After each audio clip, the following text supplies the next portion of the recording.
Kediri, kau selalu di hati, tempatku berdiri, tempatku bermimpi. Oh Kediri, ku cinta padamu, kaulah alasanku pulang ke rumahku. Wow, luar biasa tadi single sekilas nyanyiin dari band lokal Semut Semut Merayap ya. Semoga bisa memotivasi kita bahwa Kediri itu emang luar biasa, seperti momen yang akan kita usung di kesempatan saat ini program podcast di SIP Official Channel barengan John Bon Arya tentunya dan menghadirkan tamu yang luar biasa. Tentunya kita masih bahas seputar olahraga, itu yang paling menarik dan permintaan dari para pemirsa di SIP Official tentunya, para Persikmania. Pastikan penasaran siapa bintang tamu yang akan kita hadirkan yang pasti spesial dan ini masih teman lama saya, pernah saya undang pastinya udah pada tahu. Oke, siapakah dia?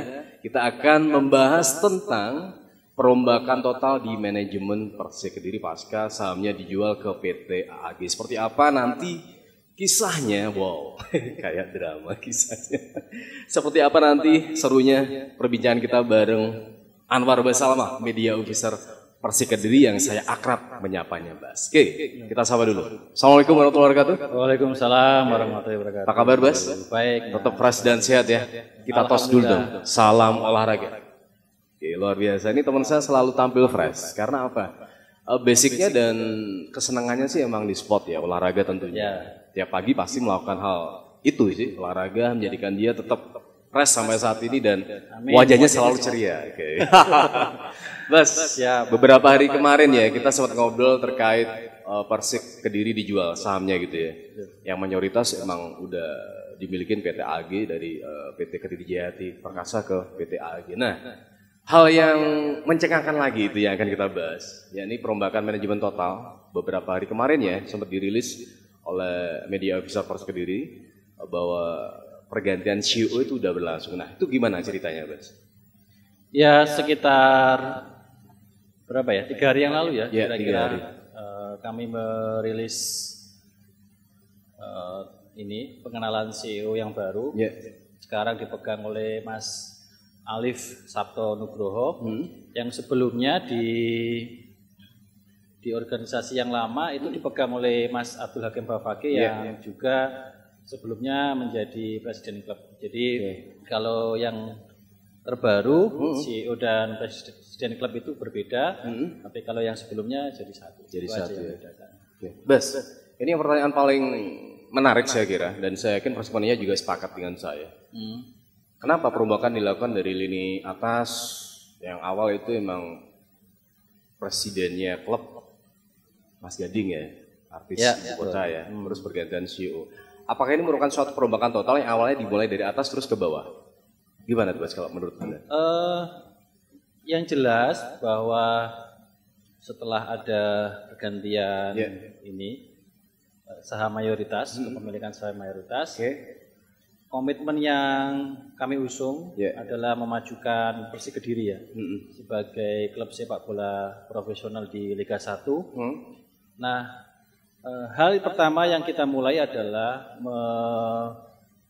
meningkatkan SDM di manajemen, meningkatkan sumber daya manusia di manajemen. Karena prestasi klub itu ya awalnya dari manajemen dulu. Jadi kalau manajemennya sudah bagus, kemudian sehat, insya Allah nanti akan berdampak ke prestasi klub di masa mendatang. Itulah kira-kira. Apakah nanti ini juga hal yang patut dipikirkan ya? Dan barangkali ini yang pertanyaan wajar kalau saya nilai di beberapa Persikmania utamanya dan pemirsa di SIP Official. Apakah nanti terjadi perombakan total dari atas dulu, apakah ke bawah? Gimana kalau menurut Bas selaku Media Officer? Itu nggak ada. Jadi hanya menambah jumlah SDM di PT Kediri Jayati Perkasa. Jadi pergantian ada. Cuma kalau disebut sebagai merombak total enggak. Cuma ada beberapa SDM yang masuk dan itu tujuannya adalah memperkuat organisasi supaya nanti Persik menjadi lebih bagus, lebih profesional dan bisa punya prestasi di Liga 1. Ya, kalau hingga detik ini siapa aja Bas yang udah diganti secara posisi? Oke lah, CEO dan presiden klub itu merupakan hal yang utuh ya kemarin ya. Jadi satu dipegang sama Mas Hakim. Sekarang dipisah masing-masing, presidennya sendiri, CEO-nya sendiri. Nah, senyamang ini hingga saat ini siapa yang udah diganti secara posisi di jajaran top ya pasti ya pasti kan yang kemarin sudah kita sampaikan ada presiden klub yang baru Mas Gading Martin, kemudian direktur utama juga berganti ada Mas Rawindra Ditya sekarang. Benar. Terus yang terakhir kemarin CEO Mas Alif. Itu aja. Yang lainnya di bawah-bawah sama dan ada penambahan untuk beberapa divisi ya. Jadi tujuannya adalah untuk memperkuat itu tadi, memperkuat manajemen dan organisasi. Apakah nanti itu terjadi juga? Yang tadi Bas kan optimismenya nggak mungkin lah diganti kalau secara lini bawah ya, ataupun di perangkat yang intinya kepengurusan secara harian. Apakah optimisme itu masih terjawab hingga saat ini? Itu akankah tetap nanti diganti juga? Diganti enggak, ditambah. Jadi kita menambah SDM ternyata setelah semakin ke sini kita menyadari bahwa SDM yang kompeten itu penting untuk membangun dan meningkatkan prestasi klub. Jadi ternyata ngurus bola itu butuh SDM yang lumayan dan yang pasti kompeten, mumpuni. Nah, tapi dengar sih ini kekhawatiran ya. Silakan. Kalaupun ya nanti secara kepengurusan optimisme Bas selaku media officer nggak mungkin diganti secara perangkat nanti ya. Itu tetap top di pengurusan Persik Kediri lah. Tapi kan muncul suatu sinyalemen bahwa nanti terjadi perombakan total. Jangan-jangan home base-nya nanti nggak di sini kan gitu ya. Sebelum dijawab sama Bas, kita simak yang satu ini dulu. Tahukah Anda, jutaan manusia tidak menyadari ancaman kematian yang begitu tinggi diakibatkan kadar kolesterol berlebih dalam tubuh. Data di dunia menyatakan penyakit kolesterol tinggi telah menyebabkan 2,6 juta kematian dalam setahun di seluruh dunia yang sebagian besar disebabkan karena serangan jantung.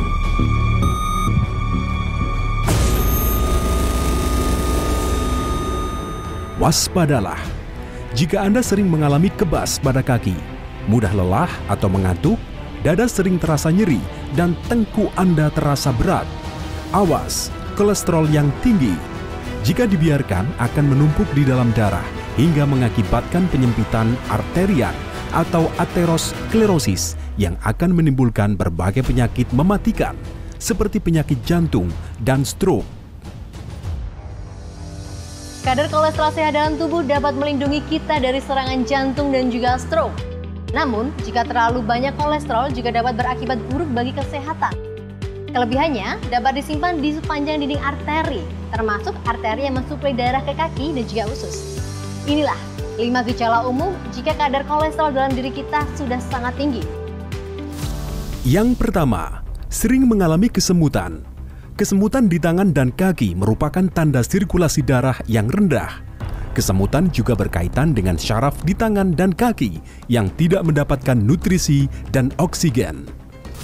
Yang kedua, sering mengalami sakit kepala di belakang yang disebabkan oleh penyumbatan di pembuluh darah yang ada di sekitar bagian kepala. Hal ini terjadi karena kolesterol sudah menumpuk di pembuluh darah, sehingga aliran darah di kepala tidak lancar. Sakit kepala yang diakibatkan oleh kolesterol bisa sampai ke leher dan pundak. Jika terus-menerus dibiarkan, pembuluh darah bisa pecah dan dapat mengakibatkan penyakit stroke. Yang ketiga, sering mengalami nyeri di dada bagian kiri. Ketika jumlah kolesterol dalam darah tinggi, resiko terkena penyakit jantung koroner juga semakin tinggi. Karena kolesterol tinggi menyumbat pembuluh darah yang mengarah ke jantung dan jantung akan bekerja lebih keras untuk mengalirkan darah ke seluruh tubuh. Yang keempat, berisiko impotensi. Dalam beberapa kasus, menurunnya fungsi ereksi pada pria adalah gejala awal dari arteri yang tersumbat, bahkan bisa menyebabkan impotensi. Yang kelima, tekanan darah tinggi kadang menjadi hal yang biasa ketika seseorang sudah lanjut usia. Tekanan darah yang tinggi juga bisa disebabkan oleh tingginya kolesterol dalam darah kita. Jika Anda mengalami 5 gejala tersebut, segera konsumsi Lescare yang telah teruji klinis atasi kolesterol tinggi. Lescare terbuat dari bahan alami, diantaranya Morinda citrifolia, Fructus extra, Cinnamomum brummelii, Kotex extract, Sigiber officinale, Parabrum rhizoma extract, dan Lescare telah terdaftar di Badan POM. Aturan pakai, untuk pencegahan, minum Lescare 1 kali 1 kapsul. Untuk pengobatan, minum 2 kali sehari 2 kapsul. Kediri, kau selalu di hati, tempatku berdiri, tempatku bermimpi. Go, kembali lagi barengan John Bon Arya di SIP Official Channel. Yang masih tetap luar biasa, tamu kita istimewa saat ini membahas tentang Persik tentunya, perombakan manajemen, yang saya menghadirkan kembali tamu yang spesial yang beberapa hari sudah kita undang dengan momen berbeda saat ini. Kita akan menanyakan langsung. Tadi udah sempat kita bahas, oke, perombakan masih terjadi di topnya, di top manajemen di Persik sendiri. Tadi kepengurusan optimisme Bas masih menjawab, nggak mungkin lah itu terjadi perombakan. Nah, kalaupun itu terjadi mungkin nggak, Bas? Secara kepengurusan nantinya kan oke lah, secara mayoritas kan sudah berpindah sahamnya ke PT AAG, itu gimana kalau menurut Bas? Yang jelas sebelum ada perubahan kepemilikan saham mayoritas itu sudah ada komitmen ya. Jadi pengurus ataupun manajemen yang lama tetap dipakai ya. Ya, tetap bekerja di Persik. Kemudian ada tambahan untuk memperkuat manajemen. Jadi saya kira penambahan itu sangat wajar karena mengurus sepak bola itu ternyata memang butuh SDM yang lumayan. Jadi banyak hal yang harus diurus ya. Jadi itu saya kira sangat positif nanti untuk kedepannya bagi Persik dan perusahaan itu sendiri. Nah, ini muncul juga di kolom komentar kita nih, Bas, di SIP Official. Persikmania kembali bertanya, stadion ya, itu kan menjadi suatu hal untuk verifikasi PSSI nanti. Secara kelayakan dan apapun yang berada di internal di dalam stadion. Apakah nanti itu memenuhi nggak secara verifikasi? Jangan-jangan ini menjadi suatu tolak ukur nanti home base-nya pindah. Mungkin nggak itu? Ini jawaban yang harus apa? Yang dijawab. Karena itu hal yang wajar ya. Karena itu tadi verifikasi dari stadion kan itu merupakan hal yang baku ya. Itu gimana kalau menurut Bas?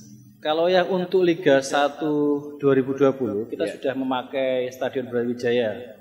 Ya, masih ingat kan dulu waktu Liga 1 2020 itu kita pakai 2 kali home ya. Yang pertama melawan Bayangkara FC kalau masih ingat waktu itu skornya 1-1. Kemudian melawan Persiraja Banda Aceh waktu itu kita kalah 1-0. Nah, kalau sudah dipakai artinya memang stadion itu layak meskipun kita sadari masih banyak kekurangan yang harus kita selesaikan. Salah satunya barangkali yang menjadi sorotan adalah lampu stadion itu. Kemudian beberapa hal lain yang harus kita perbaiki. Nah, untuk musim depan kita masih belum tahu kapan liga yang baru akan dimulai. Tetapi sebelum menuju ke sana kita akan berupaya untuk memenuhi persyaratan yang diberikan oleh PT LIB untuk bisa memakai Stadion Brawijaya. Dan kita upayakan tetap bisa memakai Brawijaya untuk laga-laga kandang di Kediri. Sampai saat ini perbaikan masih di titik mana? Udah dilakukan? Nyicil barangkali? Udah. Mungkin masih perawatan rumput kalau saat ini ya. Mungkin nanti setelah ini kan sebagian tim dan manajemen ada di Bali. Jadi kita masih fokus untuk 2 laga sisa Liga 1 lawan Persib Bandung dan Bali United. Mungkin setelah Liga selesai baru kita fokus lagi untuk persiapan musim depan. Oke. Nah, Bas, kembali. Persik hidup kan karena Persikmania ya. Supporter itu menjadi hal yang baku dan utama. Ya. Kalau ini pertanyaan yang muncul pasti hal yang apa ya di Persikmania. Gimana sih nanti nasib para supporter nantinya gitu ya, secara pengayoman dan secara apa ya sesi-sesi yang intinya dikumpulkan atau nanti next ke depannya udah ada bocoran belum dari manajemen yang baru ini? Apakah nanti mereka akan dibuatkan suatu wadah khusus yang lebih optimal lagi atau gimana kalau menurut Bas? Iya, kami menyadari bahwa Persikmania itu salah satu elemen penting di sepak bola, khususnya di Persik Kediri. Tanpa Persikmania, tanpa supporter ya Persik bukan apa-apa. Kita sadar itu. Nah, ketika nanti Liga 1 sudah diperbolehkan ditonton oleh supporter, yang jelas kami sangat bersyukur karena kita sudah bisa bertemu langsung dengan supporter dan mendapatkan dukungan langsung dari supporter. Nah, yang jelas hubungan timbal baliknya klub dan supporter itu ya harus simbiosis mutualisme ya. Jadi klub sangat membutuhkan dukungan supporter, terus sebaliknya kita juga akan memberikan sesuatu yang baik lah untuk supporter, entah nanti mungkin fasilitas di stadion atau mungkin hal-hal ataupun inovasi baru tentang bagaimana mengelola supporter di Indonesia. Tapi kalau kita melihat dan asumsi dari Bas sendiri gimana? Memang kalau kita pandang Senyamang ini kan masih belum optimal ya. Dalam artian sebuah base camp dari Persikmania sendiri ataupun penjualan jersey-jersey yang awalnya dulu sih kalau kita bicara dulu itu emang hidup ya. Suatu jersey-jersey yang dijual sama Persikmania ada suatu wadah tersendiri. Ada nggak nanti planning semacam itu? Bocoran dari manajemen yang baru saat ini? Ya, yang jelas kita mulai memetakan bagaimana sih sebetulnya menjalankan industri sepak bola di tanah air. Itu kan kita masih meraba-raba. Apalagi sebetulnya klub itu juga membutuhkan dukungan regulasi dari PSSI ya, terutama soal pengembangan bisnis di sepak bola. Kita juga membutuhkan regulasi itu. Nah, ke depan barangkali kita juga membutuhkan masukan dari teman-teman supporter apa yang harus kita kembangkan untuk ya tadi yang saya sebut mutualisme antara klub dengan supporter, apa yang harus kita lakukan, kemudian bagaimana supporter itu bisa memberikan dukungan kepada klub, juga bisa ikut membantu ya, ikut membantu klub dalam menjalankan bisnis di sepak bola. Tapi Senyamang ini beberapa terbaru itu udah dikumpulkan ya dengan manajemen baru Persikmania dari perwakilan masing-masing distrik ataupun beberapa komunitas sudah komunikasi dengan Mas Dirut. Ya intinya kita sampaikan bahwa Persik Kediri itu ya miliknya orang Kediri dan sekitarnya, dan kita tidak akan pindah dari Kediri dan tetap memakai Persik dan tetap berhombis di Kediri. Nah, ini selentingan nih terdengar kabar juga nih. Media officer kan merupakan suatu hal baku ya dalam penataan sebuah manajerial publish ya. Jangan-jangan nanti juga nih terjadi perombakan atau gimana pengurus-pengurus ini. Ini selentingan semacam itu. Ya, tahan dulu ya. Kita simak yang satu ini tetap di SIP official barengan John Bonaria dan juga Anwar Basalmah, media officer Persik Kediri.